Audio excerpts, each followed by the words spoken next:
Welcome to another Off the Lips. Today we're super stoked to have Fynn with us. Fynn is an energy economist, and the reason why I'm super excited about this is an energy economist that's joined us from Germany, visiting us from Germany. And the reason I'm excited about this is because energy at the moment is crazy. It's interesting. There's lots going on. It would be great in any country or anywhere to have the opportunity to chat to an energy economist. But here we are in Jeffreys Bay, little Jeffreys Bay, and we've got this unique opportunity to speak to somebody who actually knows something about energy. So thanks so much, Fynn, for joining us today. As always, we're going to chat for 10 to 15 minutes. Keep your questions for afterwards. There'll be a Q&A. Thank you.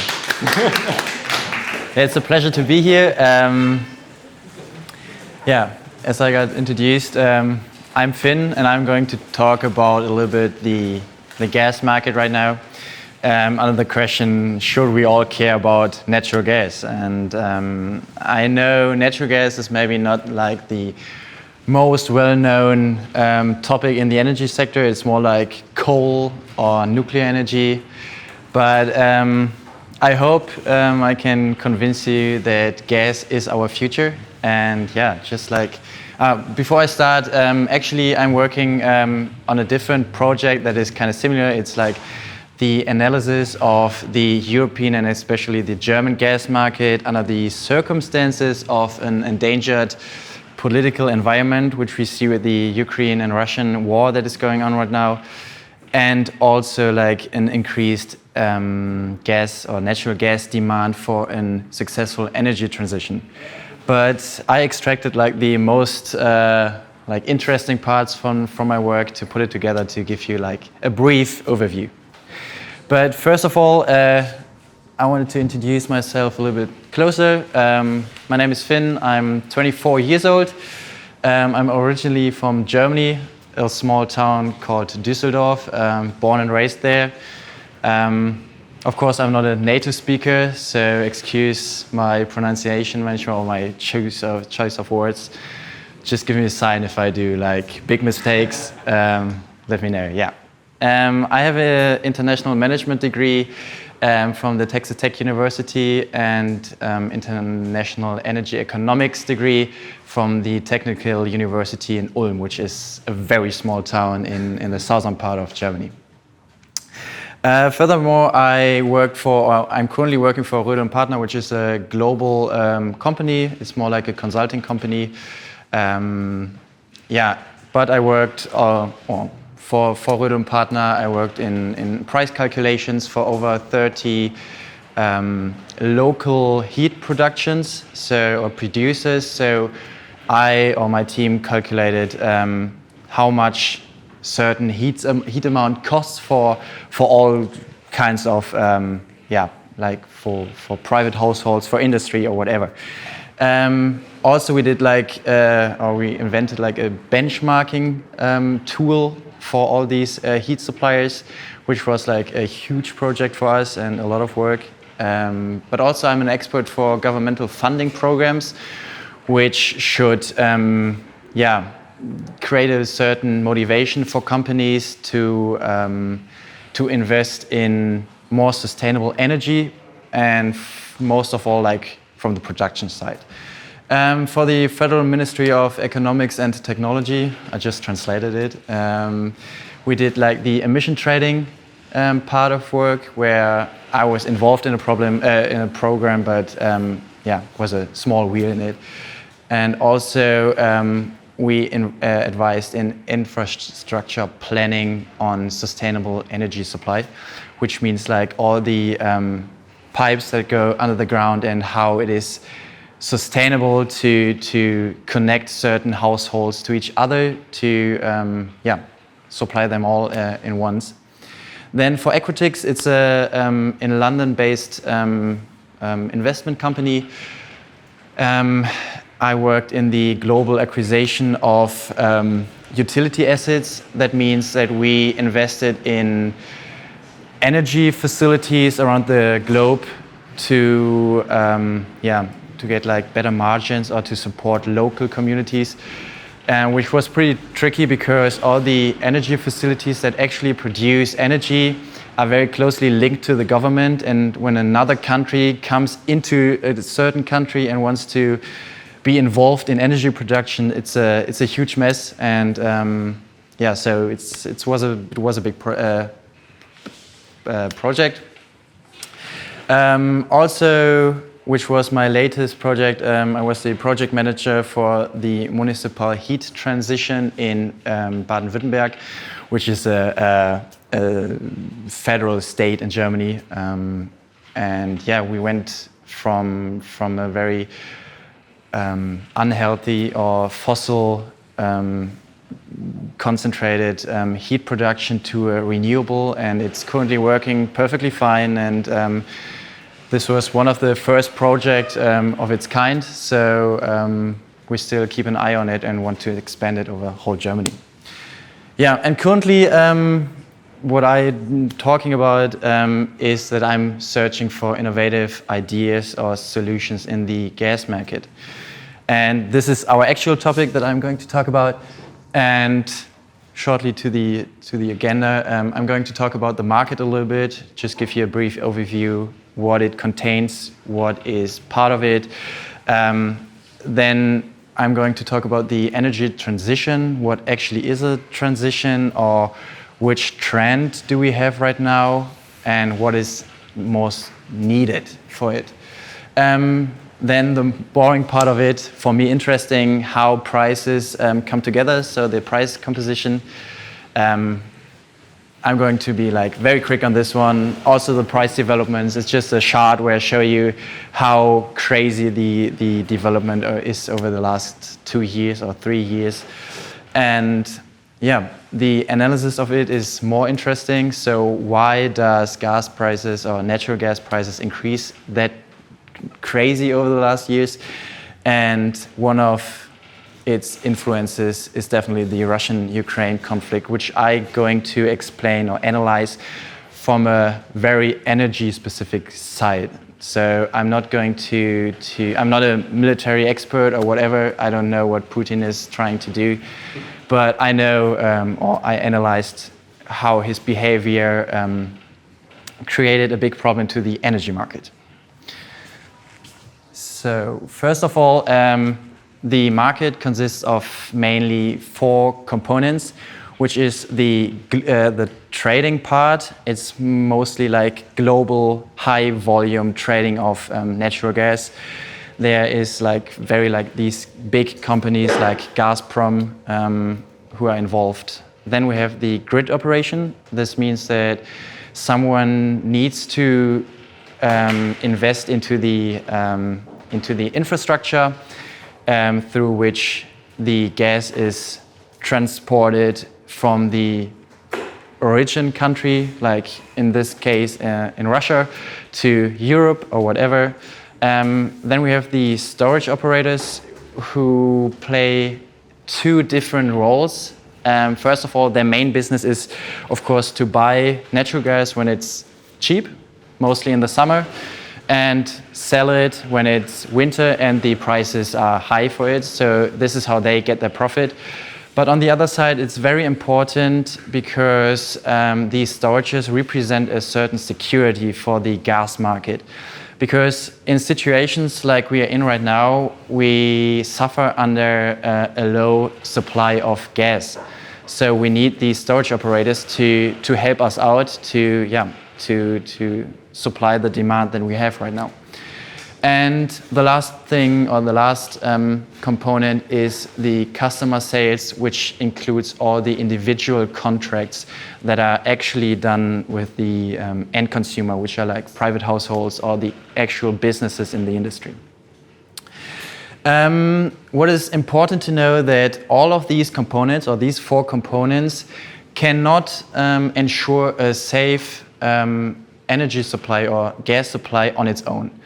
And this is why a separated management of the individual market areas is required by law, actually by the government since 2009.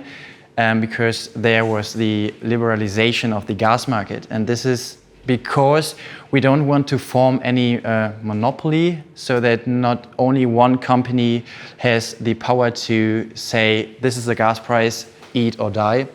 And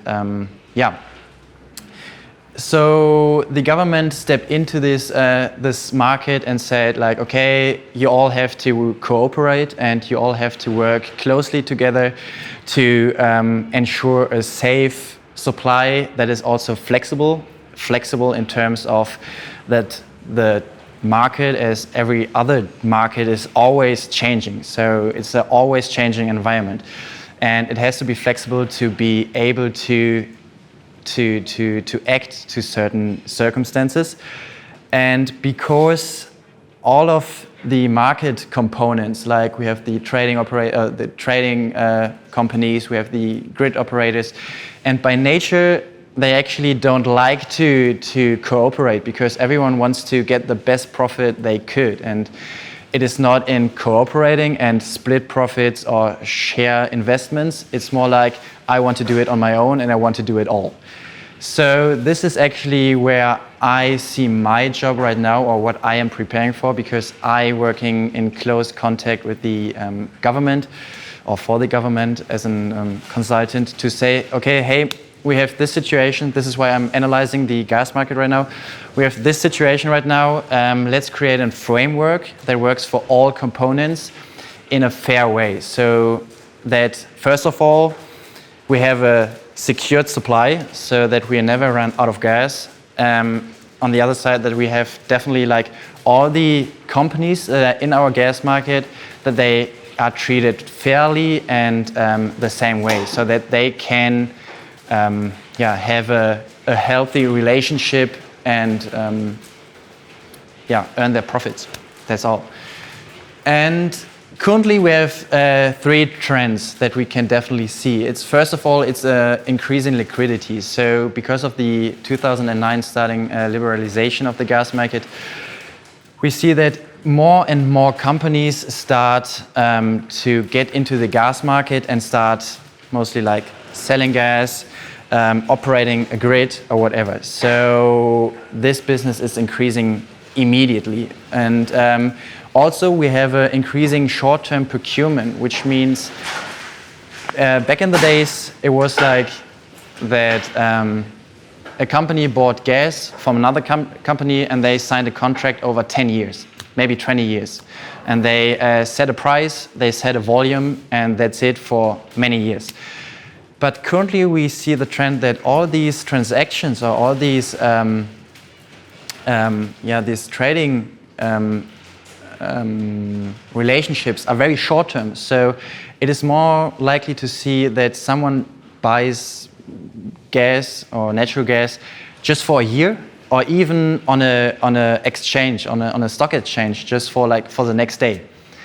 And this is a big difference to like the old trading system, and this is why we have to, or the government has to create a new environment or framework for everyone. And the more interesting one is that we have a decreasing volatility of price fluctuations. That means that the prices doesn't change anymore from summer to winter. Normally in the summer it's cheap, everyone can buy as much gas as they want to if they have a storage, and in the winter they want to sell it because everyone needs it. But with this decrease, we have a big problem on the storage operator side, because their business totally died out. They can't make any money anymore because the profits go down and the margins that they earn decreases. And for this, because they have two roles, as I mentioned before. First of all, they want to earn money, and second one, they represent the security or the safety net of the gas supply. So with the shrinking number of storages and a shrinking number of the volume of storages, we have a decrease of security in our grid, which is a big problem when we come to situations like we have it right now, where Russia says, okay, we will fulfill the contracts of gas, we will deliver gas as we said in the contract, but not furthermore. And now we are staying here and say like, okay, we're running short on gas. What should we do? And if we don't have any storages left, we get in big trouble. And this is, on one side, my job to say, okay, here we have this problem. This is going to be in a couple of months. This will be the case.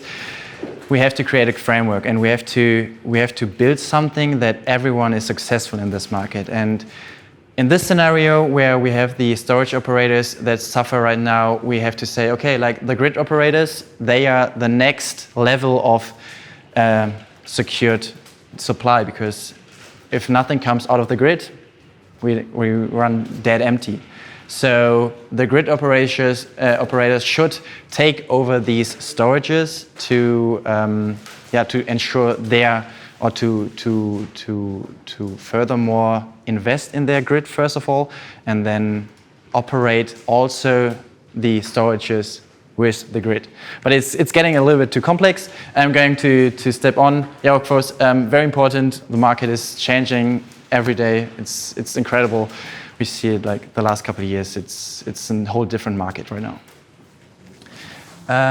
So the next thing is the energy transition. And for the energy transition, natural gas plays a huge role from my perspective and from the mainly thoughts that are going on in the energy sector.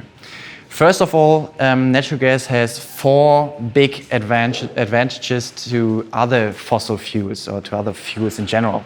First of all, it is very short term. So gas production or gas turbines can be switched on and run on full capacity in under an hour, which means that we can, if we run short on electricity, we switch on the gas turbine and we have electricity in under an hour. Which is for example, for coal, if you have a power plant that is run by coal, it needs 4 days to just reach 70% of their volume that they can produce. So it means, and it has to always run, because it's like a nuclear plant. As soon as the heat is produced, it has to stay on this level to be efficient. So we have like the short-term ability of gas, which in combination with the renewable energies, everyone knows that the wind, even here in J-Bay, it's more wind than everywhere else. The sun, it's not like stable. We have days where we don't have sun, we don't have wind. We still don't have water yet to produce energy or electricity. So the combination of gas and renewable energies in a way that gas helps the renewable energy to step in whenever there are bad weather conditions. We can switch on quickly the gas to help the renewable energies out. So this is one of the main advantages of gas. But also we have the advantage that we already have a good infrastructure. That means we have a good gas grid. It is perfectly fine. We're still investing in it. The maintenance is kept ongoing. It's perfect. It's running perfectly fine. So why should we change to another technology when we have something that is still going perfectly fine? Then, which is to see in a very relatively way, it is cheap. Of course, with our prices right now, it's not that cheap anymore, and it's almost on the same price of coal or oil, but in general, it's more cheaper than anything else. And even if it's, the fourth advantage is, even if it's still a fossil fuel, it is more environmental friendly than other fuels. But I will talk about this when we come to the perspectives, because when we say like, okay, we have these advantages, how can we use it? First of all, we have to see like, okay, what is our mid-term perspective? So the next maybe 10 years, and everything over this is long-term, which means like up to 50 years.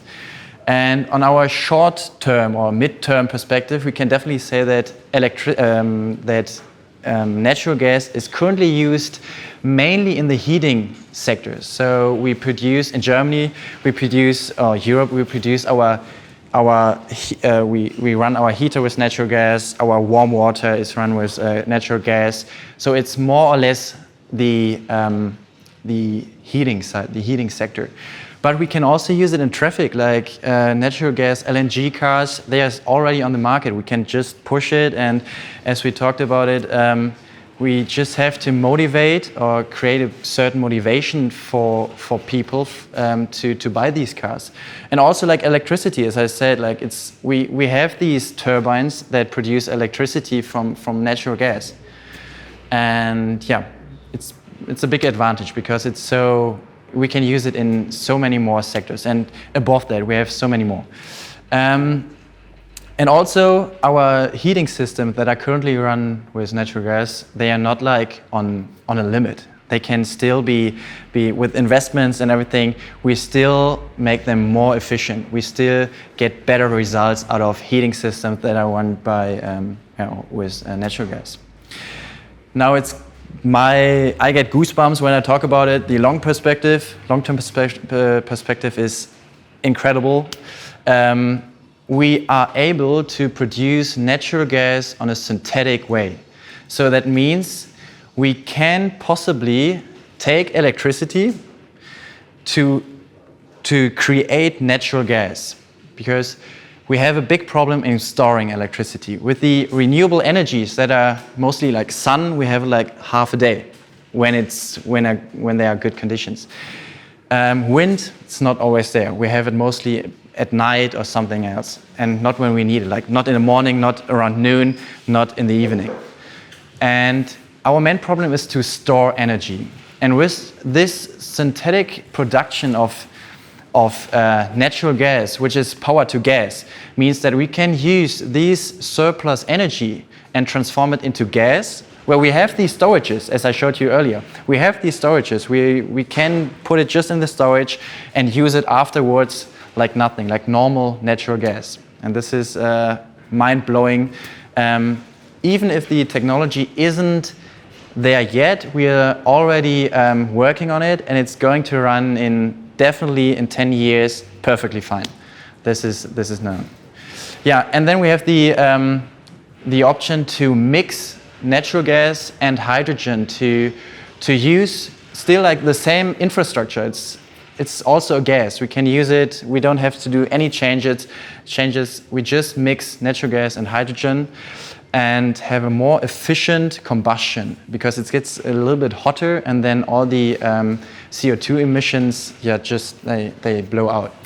And also here, hydrogen can also be produced by electricity that is gained through renewable energies. So we have so many more ways to use natural gas than we can think of. And this is just our knowledge right now. Just give it a couple of 5 years or so, if we survive so far, we will have so many more solutions. Yeah, so the takeaway from this is natural gas will play definitely a key role in the energy transition as a supporter of renewable energies for the first transition. And the currently use of natural gas is mainly the heating sector. We can expand this to way more sectors. And even natural gas is still a fossil fuel. We have the perspective to generate it in a synthetic way. We can mix it. We can do so much more with it. So let's talk about the price composition. So it depends. In Germany, this is an example for Germany. So we have the procurement and distribution, which makes up to 63% of it. Grid fees, measurements, 11%. These are like just using the grid to transport the gas towards the industry or the households, maintenance, operating, all of this. We currently have like 700 grid operators just in Germany, which shows like the liquidity of the market, which is like we have so many companies that are working in this area, which makes it even more. When we step out of the gas market, we will be in big financial problems. And yeah, the rest is taxes and fees.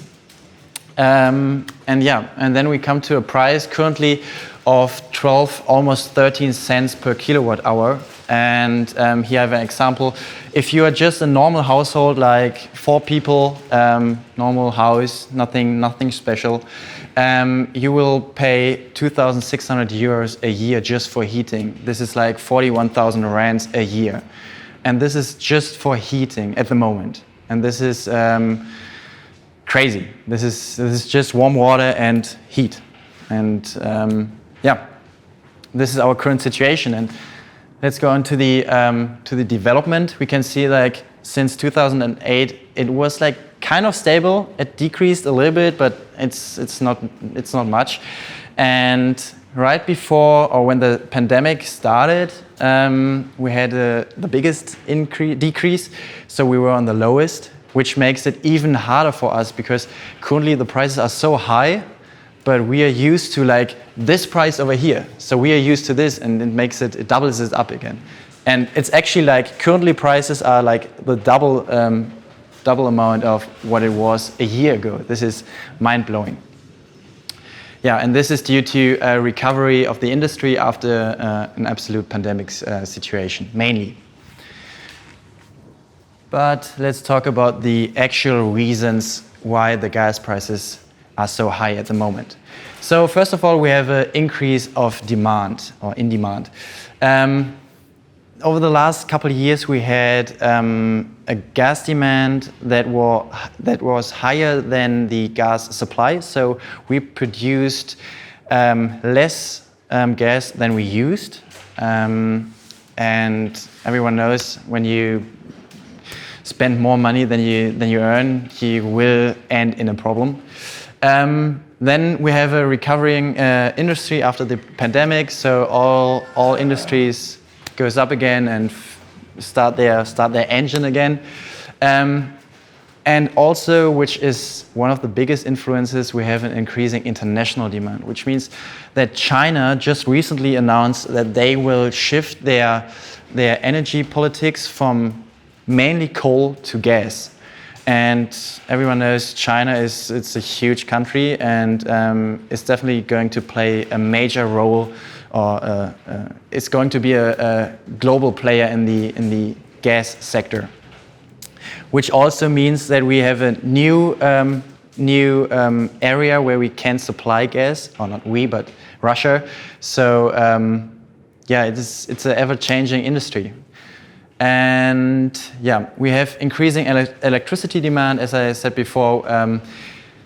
The renewable energies were producing the last year under the estimated amount. So we had bad weather conditions, mainly in Germany. So gas had to step in, and the demand for gas increased.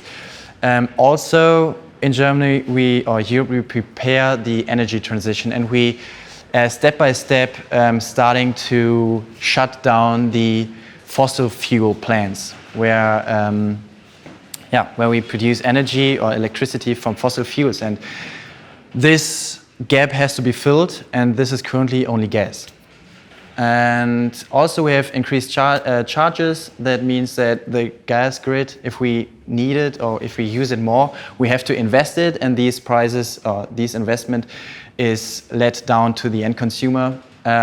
And we have the increase in CO2 prices, which is like the CO2 market right now.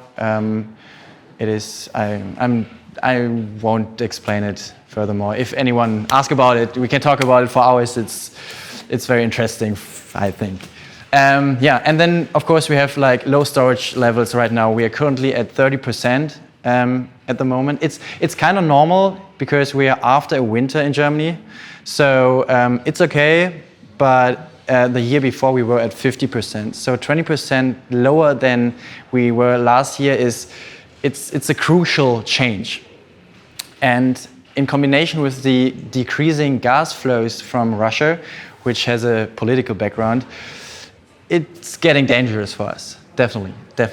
Yeah, and then definitely we have the political reasons, the Russia-Ukraine conflict, which I talk about in the next page. And explain it a little bit more. What we should take from this page is just the current market situation as we have it right now with the high gas prices. It's not it cannot be tracked back to one reason. It's not like the low storage levels or whatever. It's very like the bigger picture. Everything works together towards the current situation, and we can't say if we stop the political crisis in Russia, we are saved. It's more. It's definitely more. And currently we see like if the developments continue like it is right now, we definitely see a successful energy transition on stake, because we definitely need the gas, and if we don't have this gas, there will be no energy transition as we planned it. Okay, now the most interesting political thing about this presentation, the Russian conflict. First of all, everyone should know, like, since the 24th of February this year, Russia leads an active war against the Ukraine. Good to know is that Russia's second largest state income is from natural gas export, so they are pretty dependent on this one. And in Germany, 55% of the natural gas that is consumed comes from Russia. So we are very dependent on Russia. And as we can see here, Russia is over here, of course, and the pipelines run all from here towards Europe in this direction. And to deliver the in Russia produced gas to Europe, the gas has to be transported through transit countries.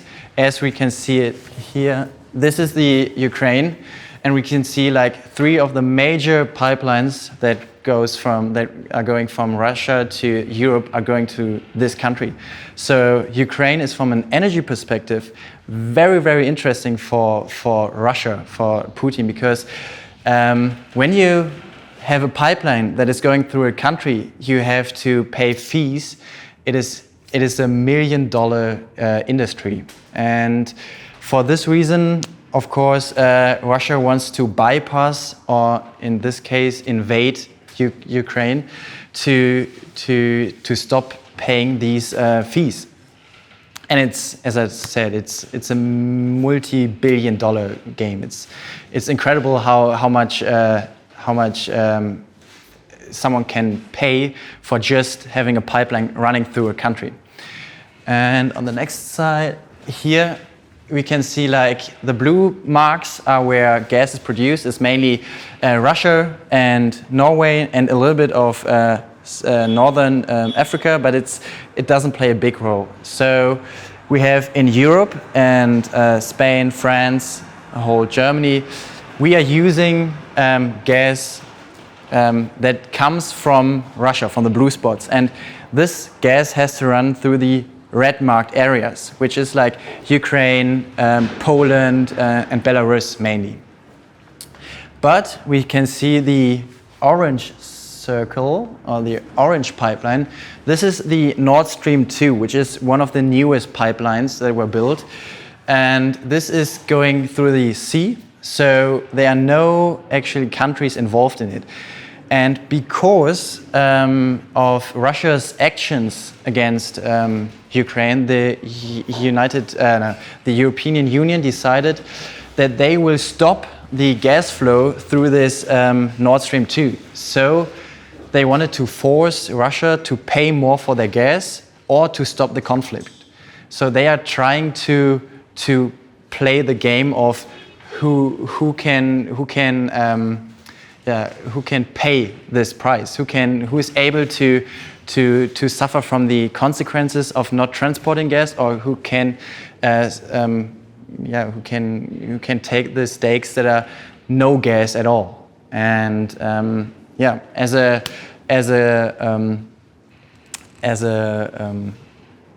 reaction of Putin, he said like, okay, that's it. Let's see how far you go, Europe. So let's try it out.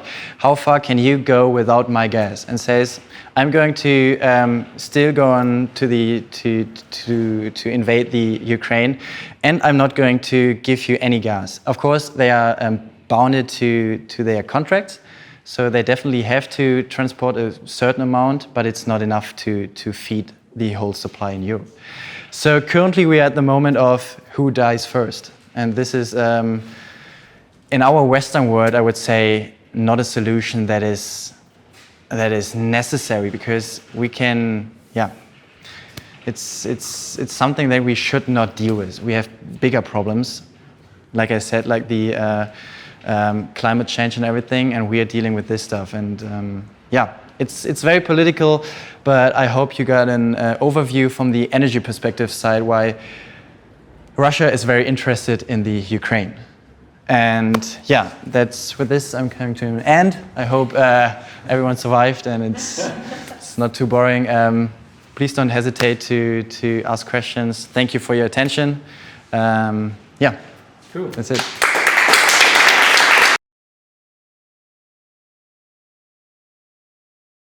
So on this side, as I said, I am no one that can say we are going to this direction. I'm more like a consultant to the government. So I am focusing on a problem like this and say, okay, we have this is the situation right now. I think the best solution is when we step into the market and say the regulations are that the grid operators have to buy the storages from the storage operators to survive, to let the whole environment or the whole market survive. And this is not only like in these problematic situations the case, it's also the case when we say like, okay, we have certain climate targets that we wanted to achieve, and then the government says, okay, how can we achieve it? And hopefully they come to companies like Röder and Partner and get into contact with people that think about these problems and not think about it right now. We thought about this problem since like 10 years. It's been a while, and this is my role in the bigger picture, and I can just provide solutions, and if the government takes them or not, it's not my choice, unfortunately. No, I work in the private sector, so we have it's a private company, and we have many people that we advise. We have so many. It's not only the government, but in my sector, it's mainly the government and state provinces where we focus on. And because you have to be, you need to have a certain knowledge in how the government works, which regulations consists, and all this stuff. So, no, I'm not working for the government. I'm working towards the government, I would say, if it's right.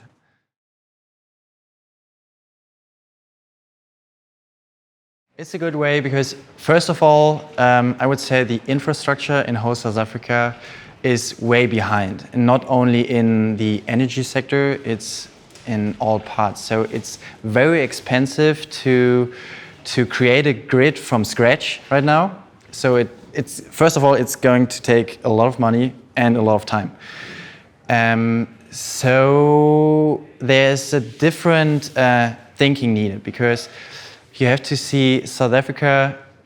What are the possibilities? So we have a lot of wind, we have a lot of sun. Everything is perfectly fine for renewable energies, and we can. South Africa, I don't know the exact numbers, but it is possible to supply South Africa with renewables.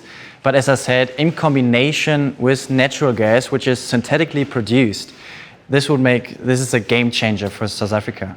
And it wouldn't need the infrastructure of gas to the households. It would just need the facilities to produce this gas and store it, and then transfer it to electricity, and then electricity can be used in an already existing grid. So it's just rethinking and how you put the puzzle together. It's it's very it's an interesting question, because I actually definitely for sure I want to live in South Africa. It's one of the most beautiful countries. My parents came here like 50 years ago.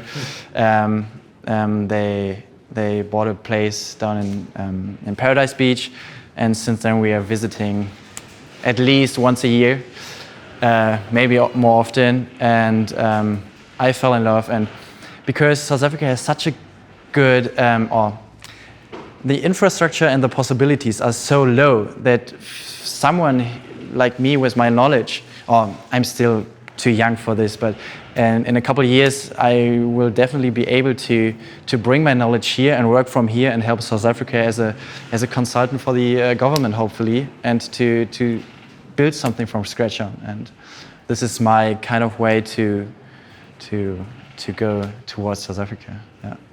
Amazing. I think I might leave it, because that's a nice positive note. I might leave it at that. Yeah. Cool. Thanks so much again, Fynn, for sharing all of that with us. It was a pleasure. I'm still terrified, but that was amazing. Thank you. Thanks Thank so you very much. Thank you.